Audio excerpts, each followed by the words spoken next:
আসসালামু আলাইকুম viewers, welcome জানাচ্ছি আরও একটি ব্র্যান্ড নিউ ভিডিওতে। আজকে আমাদের সামনে দেখতে পাচ্ছেন ওয়ানপ্লাসের আরও একটি নতুন ডিভাইস। আসলে নতুন বললে ভুল হবে, এই ফোনটা কিন্তু কয়েক মাস আগে ওয়ার্ল্ড ওয়াইড লঞ্চ হয়েছে, বাট এখন বর্তমানে কিন্তু ওয়ানপ্লাসের এই প্রোডাক্টটা বাংলাদেশেও অ্যাভেলেবল হয়ে গেছে এবং বাংলাদেশে কিন্তু অ্যাভেলেবল পাওয়া যাচ্ছে।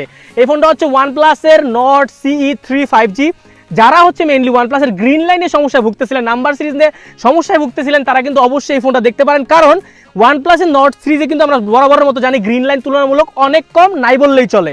সো ওয়ানপ্লাস নট CE3 বর্তমানে প্রাইস কত, স্পেসিফিকেশন এবং এটার কিন্তু ফুল আপডেট প্রাইস আজকে আমরা জানাবো। এবং আমরা কিন্তু গত কয়েক মাস যাবত রেগুলারলি ভিডিও আমাদের চ্যানেলে আপলোড দিতে পারতেছি না, কারণ হচ্ছে সেটার কারণটা পরে বলবো না ইনশাল্লাহ। আমরা কিন্তু আজকে শুরু করবো এই ফোনটার আনবক্সিং দিয়ে এবং দেখবো এই ফোনটার মধ্যে কি দেওয়া আছে এবং এই ফোনটার লুকিংটা কেমন, এভরিথিং অল। সো কথা বাড়াচ্ছি না, ভিডিও শুরু করা যাক। সো আজকে কিন্তু আমরা একটা অসাধারণ জায়গায় চলে আসছি। আমরা কিন্তু এখানে আনবক্স করবো এই ফোনটা। কথা বাড়াচ্ছি না, সরাসরি আনবক্সিংয়ে চলে যাচ্ছি। সো এই সুন্দর র্যাপিং করা ওয়ানপ্লাসের ব্ল্যাক অ্যান্ড ব্লু কালারের কম্বিনেশন এই ফোনটা। সো এটা কিন্তু হচ্ছে খুললে দেখতে পারবো সরাসরি লেখা আছে ওয়ানপ্লাস, দেখতেই পাচ্ছেন ওয়ানপ্লাসের র্যাপিং করা, এখানে ওয়ানপ্লাসের সুন্দর একটা লোগো দেওয়া আছে। আমরা যদি এখান থেকে খুলি তাহলে দেখতে পারবো সবার আগে দেওয়া আছে হচ্ছে device. This is the device and this device looking so much beautiful, দেখতে পাচ্ছেন খুবই সুন্দর। আমরা এটাও সাইডে রাখলাম। আমরা কিন্তু বাইকের উপরে আনবক্সিং করতেছি বাই দ্য ওয়ে। এটা কিন্তু ভিতরে দেখবো কি দেওয়া আছে। ভিতরে দেওয়া আছে একটি 80 ওয়াটের charger. Just look at this charger. ভিতরে দেখবো কি দেওয়া আছে, ওয়ানপ্লাসের টিপিক্যাল রেড কালারের কেবল, যেটা আমরা দেখে থাকি অ্যাজ অলওয়েজ। দেখতেই পাচ্ছেন ওয়ানপ্লাসের টাইপ সি টিপিক্যাল রেড কালারের cable. Just look at this cable. Oh my god, খুবই সুন্দর এবং খুবই গর্জিয়াস। এগুলো সাইডে রাখলাম আমরা। এখন দেখবো ভিতরে কি দেওয়া আছে। ভিতরে বলতে হচ্ছে এইবার চলে আসবো হচ্ছে এইখানে। এখানে দেখবো কি দেওয়া আছে। আমরা যদি এখানে দেখি তাহলে কিন্তু দেখতে পারবো ব্ল্যাক কালারের একটি লেদার সিলিকন কেস দেওয়া আছে। এটা কিন্তু আমরা নর্মালি ট্রান্সপারেন্ট কেস দেওয়া থাকতে দেখতে পারি, কিন্তু এখানে দেওয়া আছে হচ্ছে একটি ব্ল্যাক কালারের সিলিকন কেস, যেটা কিন্তু হচ্ছে এক্সট্রা কোনো কভার কেনা লাগবে না। ওয়ানপ্লাসের আমরা 9 সিরিজে যে এক্সট্রা যে ফোনগুলোতে দেখেছিলাম সেগুলো দেওয়া ছিল, নট সিরিজে আমরা এরকম দেখি না আসলে আগে। ভিতরে কি দেখবো, ভিতরে দেওয়া আছে এখানে দেখতে পাচ্ছেন সিম ইজেক্টর ট্রে, ওয়ানপ্লাসের অফিসিয়াল মেম্বারশিপ কার্ড, যেটা হচ্ছে আপনার রেড কেবল কার্ড, আর এখানে স্টিকার্স আর কিছু ডকুমেন্টেশন। এগুলো সবকিছু রাখি সাইডে। আমরা ফাইনালি চলে আসবো ডিভাইসটাতে। মাই গড ভাই রে ভাই, কালারটা কিন্তু অনেক বেশি ম্যাট, অনেক বেশি সুন্দর। ব্ল্যাকের মধ্যে একটা অ্যাশ একটা ফিনিশ আছে, যেটা কিন্তু অনেক বেশি সুন্দর লাগে। Just look at this colour. পিছনে কিন্তু হচ্ছে triple rear camera setup, but camera সেটআপটা কিন্তু দুইটা ক্যামেরা রিং এর মধ্যে করা হয়েছে। সো আমরা কিন্তু এখন মুভ করবো স্পেসিফিকেশনে। ফোনটা যেমন আউটলুক দেখতে সুন্দর, ফোনের ভিতরে কি স্ট্রং আছে কিনা সেগুলো আমরা দেখবো। সো কথা বাড়াচ্ছি না, সরাসরি স্পেসিফিকেশনে মুভ করা যাক। OnePlus Nord 3 ইন হ্যান্ড ফিলের কথা বলতে গেলে 6.7 ইঞ্চির একটি ডিসপ্লে সহ এটার ওয়েট হচ্ছে 184 গ্রাম আর এটার থিকনেস হচ্ছে 8.2 মিলিমিটার। যথেষ্ট লাইট ওয়েট একটা ডিভাইস। 184 গ্রাম মানে কিন্তু অ্যাভারেজলি অনেক বেশি লাইট। ওয়ানপ্লাসের ফোন কিন্তু বরাবর একটু ভারী হয়ে থাকে, বাট নর্ড সিরিজের এই প্রোডাক্টটি কিন্তু যথেষ্ট এক হাতে হ্যান্ডি ছিল এবং হচ্ছে লাইট ওয়েট ছিল।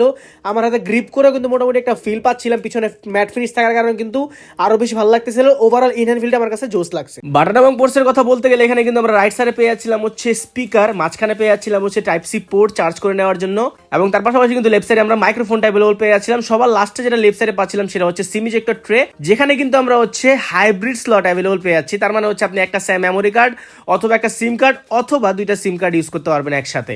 এবং রাইট সাইডে যদি আমরা চলে আসি তাহলে দেখতে পারবো রাইট সাইডে পাওয়ার অন অফ বাটন আর হচ্ছে ভলিউম আপ ডাউন বাটনটা অ্যাভেলেবল আছে। এখানে কিন্তু এক্সট্রা কোনো সেন্সরস নাই। ইন ডিসপ্লে ফিঙ্গারপ্রিন্ট এখানে ব্যবহার করা আছে সামনে, যেটা হচ্ছে স্ক্রিনের উপরে, এবং লেফট সাইডে কিন্তু পুরোপুরি ফাঁকা, কোনো রকম পোর্শন অফ বাটন লেফট সাইডে অ্যাভেলেবল নাই।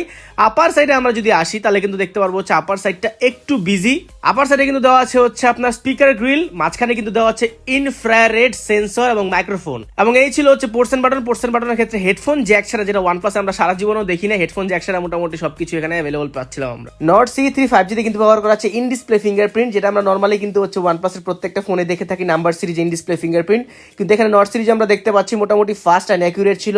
ফিঙ্গারপ্রিন্টের পজিশনটা কিন্তু অ্যাকুরেট ছিল, মোটামুটি সাইজ মতোই ছিল, মোটামুটি হাতে কমফোর্টেবল ফোন হওয়ার কারণে কিন্তু ফিঙ্গারপ্রিন্ট দিতে বা হচ্ছে কাজ করতে কোনো রকম প্রবলেম হয় নাই। So finally coming up with the display section. Display section আমরা আসলে দেখতে পারবো 6.74 ইঞ্চির একটি FHD plus super AMOLED display ব্যবহার করা আছে, যেটার 120 হার্টজের রিফ্রেশ রেট এবং 240 হার্টজের টাচ স্যাম্পলিং রেট ব্যবহার করা আছে, এবং টাচ স্যাম্পলিং রেট এবং রিফ্রেশ রেট দুটোই কিন্তু ডাইনামিক, মানে হচ্ছে 60, 90 আর 120 পর্যন্ত আপনি আপস এন্ড ডাউন করতে পারবেন।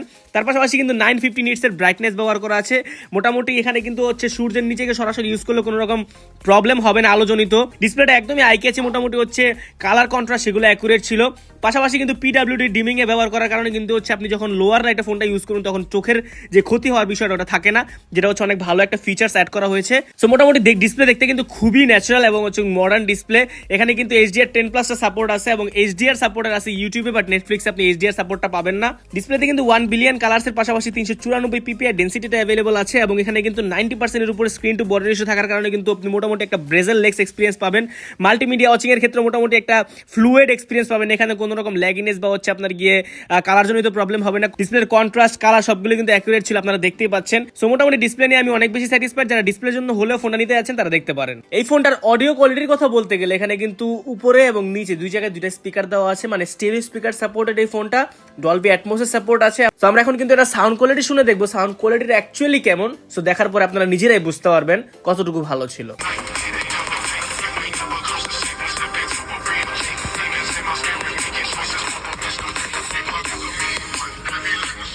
সো ফাইনালি কিন্তু আমরা চলে আসলাম এই ফোনটার অন্যতম হাইলাইটেড ফিচার ক্যামেরা সেকশনে। ক্যামেরা সেকশনে আমরা আসলে দেখতে পারবো ট্রিপল রেয়ার ক্যামেরা সেটআপ ব্যবহার করা আছে। সো এখানে কিন্তু আমরা লেটেস্ট ডিজাইনের ক্যামেরা রিংটা দেখতে পাচ্ছি।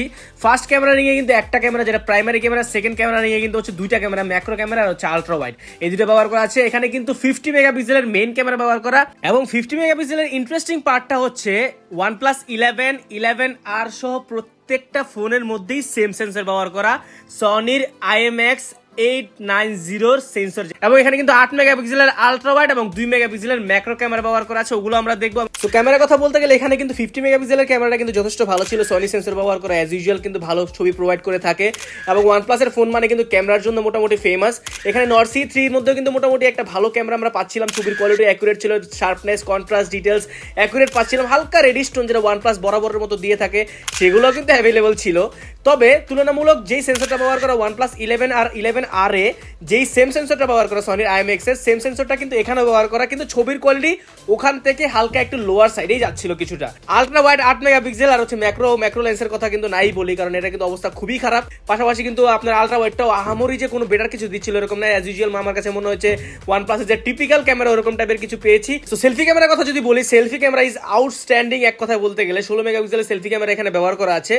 OnePlus এর 16 মেগাপিক্সেলের যে ক্যামেরাটা আমরা আগে পরেও দেখেছি এর থেকে ফার বেটার, এবং ক্যামেরার কোয়ালিটি কিন্তু অনেক বেশি ভালো, কালার, কন্ট্রাস্ট, ডিটেল সেগুলো কিন্তু 100% অ্যাকুরেট আমরা পাচ্ছিলাম। মোটামুটি আমার কাছে কিন্তু ভালো লাগছে, এই প্রাইস রেঞ্জ অনুযায়ী আমার কাছে কিন্তু যথেষ্ট ভালো ক্যামেরা মনে হয়েছে। অন্যান্য ফোনের ক্যামেরা থেকে OnePlus এর ক্যামেরা কিন্তু অ্যাজ ইউজুয়াল একটু কালার বুস্ট আপ করে দেয়, কালার একটু হচ্ছে আপনাকে ধরে রাখে, যেটা কিন্তু এখানে আমরা লক্ষ্য করছিলাম। ডিসপ্লে ভালো পেলাম, ক্যামেরা ভালো পেলাম, এবার কি পারফরমেন্সে আমরা স্যাটিসফ্যাকশন পাবো কিনা সেটা নিয়ে এখন কথা বলবো।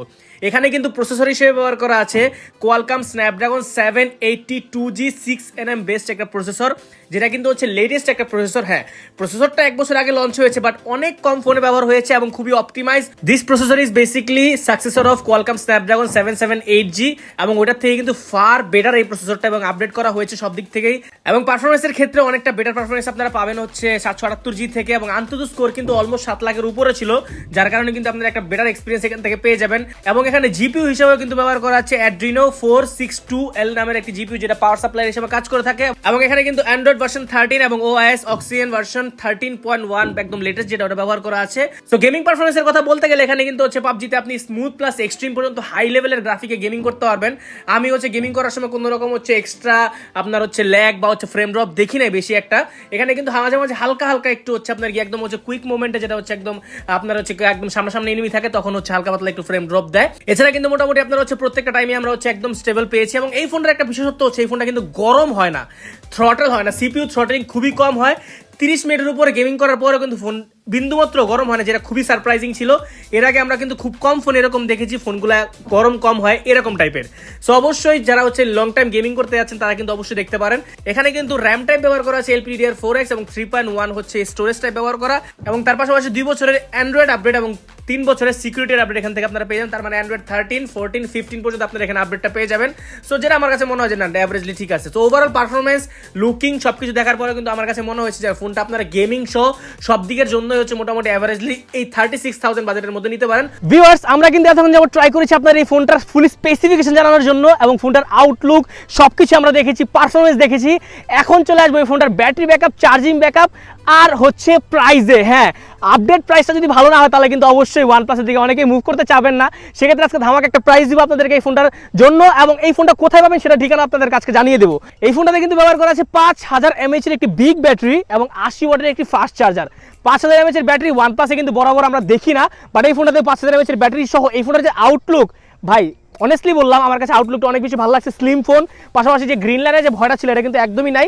এটা কিন্তু এই গ্রিন লাইন পরে গেলে আপনি ইন্ডিয়াতে গেলে কিন্তু লাইফ টাইম ডিসপ্লে ওয়ারেন্টি পেয়ে যাবেন এটাতে, যেটা একটা খুবই ভালো বিষয়। 5000 mAh আপনি 1 থেকে 1.5 দিন কিন্তু মোটামুটি অনায়াসে ইউজ করতে পারবেন। হেভি ইউজের ক্ষেত্রে কিন্তু মোটামুটি আপনি একদিন টানা ইউজ করলে কোনো রকম প্রবলেম হবে না। গেমিং যারা করতে যাচ্ছেন, OnePlus এর ফোন না মানে কিন্তু মেইনলি ভাই গেমিং এর জন্যই, গেমিং যারা করতে যাচ্ছেন তাদের জন্য কিন্তু অনেক ভালো একটা অপশন এটা হতে পারে।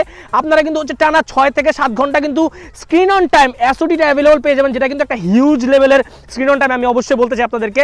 তার পাশাপাশি কিন্তু ফোনটা যদি আপনি যদি বলেন 80 ওয়াটের চার্জার দিয়ে কতক্ষণ চার্জ হবে ভাই, 80 ওয়াটের চার্জার দিয়ে আপনার চার্জ করতে সময় লাগবে ম্যাক্সিমাম 25 থেকে 30 মিনিটস, হুইচ ইজ হিউজ।